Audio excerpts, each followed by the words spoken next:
தினமொரு வசனம். 1 தெசலோனிக்கேயர் 1வது அதிகாரம் வசனம் 6, 7.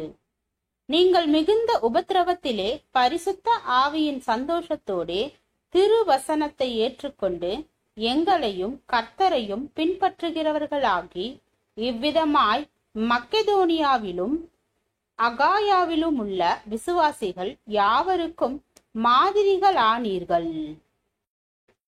விளக்கம். லெஸ்லி ஸ்டோபல் 1979வது வருஷம் கர்த்தரை ஏத்துக்கிட்டாரு.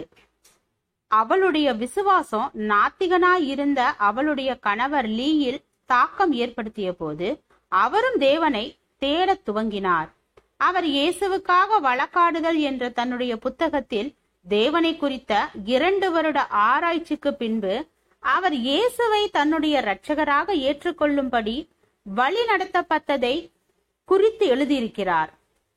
ஏல் பல்கலைக்கழகத்தில் சட்ட கல்வியை முடித்து சிகாகோ பத்திரிகை என்ற பத்திரிகையின் புகழ்பெற்ற பத்திரிகை ஆசிரியரான லீ அவிசுவாசிகளும் வேதாந்திகளும் எழுப்பும் கடினமான கேள்விகளுக்கு பதிலளிக்கும் ஆற்றல் படைத்தவர். அவருடைய வாழ்க்கையில் ஏற்பட்ட மாற்றம் அவர்களுடைய 5 வயது மகளையும் பாதித்தது. அவள் தன்னுடைய தாயை பார்த்து, அம்மா, தேவன் அப்பாவிற்கு அளித்திருக்கும் மாற்றத்தை எனக்கும் அளிக்க வேண்டுமென்று நான் விரும்புகிறேன் என்று கூறினாள். லெஸ்லியின் விசுவாசம் முழு குடும்பத்தையும் மாற்றக்கூடிய ஒரு தொடர்ச்சியான தாக்கத்தை உண்டு பண்ணியது. இந்த முறையில் மற்றவர்களுக்கு முன்மாதிரியாக விளங்குவதை குறித்து பவுல் 1 தெசலோனிக்கேயரின் 1ஆம் அதிகாரத்தில் விளக்குகிறார்.